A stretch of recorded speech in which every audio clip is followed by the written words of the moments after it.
So guys, I just noticed that the second half of my last tutorial was missing. I'm really sorry about that. Today, I will continue from where we stopped and guide you through the rest of the process. Enjoy watching. Now let's move on to the lower part of the dress. I've already gone ahead to cut a long strip of sequin fabric. The width of my strip is 2.5 inches, but you can do 2 inches. For the length, I didn't measure exactly. I just cut as much as I felt would be enough from my 1 yard of sequin, and I left the remaining piece for the neckline. After cutting, I folded in 1/2 inch on both sides of the strips and pressed it neatly with my iron. I also joined the edges of my strips and open pressed the seam allowance. I repeated this for all the strips so the raw edges are tucked in and neat. Next, I went to the center of my fabric where I had my crease line. From the hemline, I measured 27 inches upward and marked that point. You can measure more or less depending on where you want your strip to begin. For more stability, I placed a strip of hemming gum along that crease line, starting from the 27-inch mark all the way down to the hemline. Then I folded the edge of my sequin strip, placed it neatly on top of the hemming gum, making sure it sat exactly at the center.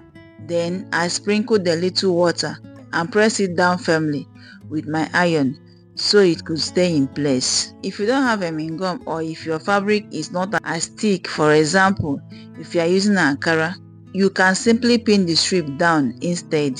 After pinning, just top stitch along it and then cut off the excess. For the next layer, I measured 1/2 inch outward from the first layer and ruled a faint line across. From the top edge of the strip, I also marked 3 inches downward. Then I placed another hemming gum very close to my guideline, about 0.25 inch away from the line. Then I folded the top edge of my second strip and placed it neatly on top of that hemming gum. This second strip starts exactly at the 3-inch mark I came down with earlier, and it should touch the 1/2 inch line I marked. This is exactly how I continued with all the strips, layer by layer, until I reached close to the side seam. Each new strip is about 3 inches shorter than the previous one, so they cascade nicely. Whatever I do on the right side, I also repeated on the left side. If the 1/2 inch spacing is too small for you, you can leave up to 1 inch spacing between each strips if you prefer. And if you don't want to use hemming gum, you can skip that part completely. So this is how it looked after ironing. The next step is to top stitch each strip down, one after the other. If you like, you can also add strips to the back piece, but I worked only on the front piece. Once the strips were done, I placed the back piece over the front piece and joined them together at the shoulders using 1/2 inch seam allowance.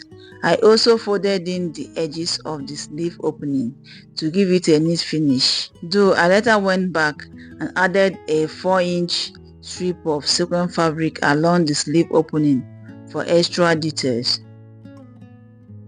Now moving on to the neckline. I started by folding my back neckline into 2 and notching the center. This notch will help us align the collar properly. To determine how much fabric needed for the collar, measure from one edge of the front neckline all the way around to the other edge. Whatever measurement you get, be sure to add about 8 inches more to it. For me, my neckline measured 39 inches, so I cut 47 inches to be on a safer side. For the width, I measured 1/2 inch downward from the end of my neckline and ruled a straight line. After that, I folded my front piece into 2, and from the edge of the neckline, I made a slant cut down to the 1/2 inch mark. Then I measured the slanted opening from one end to the other which gave me about 3.5 inches. To that, I added an extra 1.5 inches. This is for my seam allowance and also for the collar overlap. So in total, my neckline strip measured about 47 inches long, 5 inches wide. To attach the strip to my neckline, I folded the strip in half and pressed it with my iron. After that, I notched the center of the strip. Then I matched the notch on my collar strip with the notch at the back neckline, pinned it in place and stitched.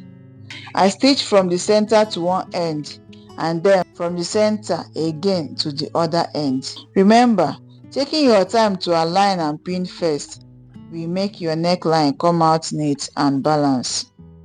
So this is what it looks like after stitching the collar. Next, I flip the collar over to the wrong side of my fabric. If you've done it correctly, you will notice that the collar naturally overlaps on the center on its own. That's exactly how it should be. For now, I secured the overlap with pins. Later on, I will use a hand needle and thread to tack it neatly in place. Now, to completely close up the collar opening, I folded in the half an inch we cut earlier towards the wrong side of the fabric. After carefully arranging everything, I stitched it together with the collar. Please make sure to pin every necessary point.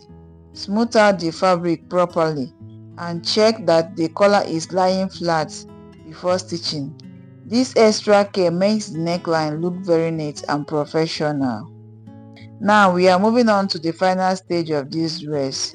First, I measured 15 inches upward from the hemline along the seam allowance.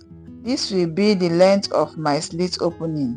That's how long I want mine to be, but feel free to make yours shorter or longer depending on your preference. I repeated this marking on both sides. At that 15-inch point, I came inward by 2 inches. This helps me shape the gown slightly at the sides and also create extra space for folding in the slit neatly.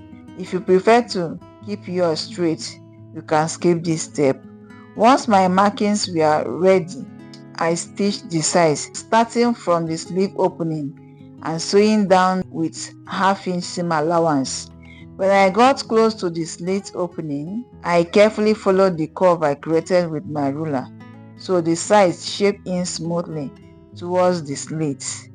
Be gentle as you stitch around the curve so that the shape comes out neat and even. I repeated the same stitching and shaping process on both sides of my gown.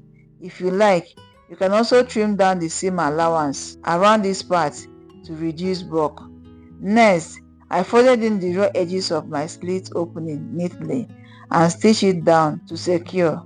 After that, I went ahead and hemmed the bottom of my gown all the way across. So even though I couldn't get scuba mesh, this Mikado fabric worked out perfectly for our gown. I'm really happy with how it turned out. If you give this design a try, let me know how yours came out in the comments below. And please remember to like, subscribe and share with a friend who loves sewing.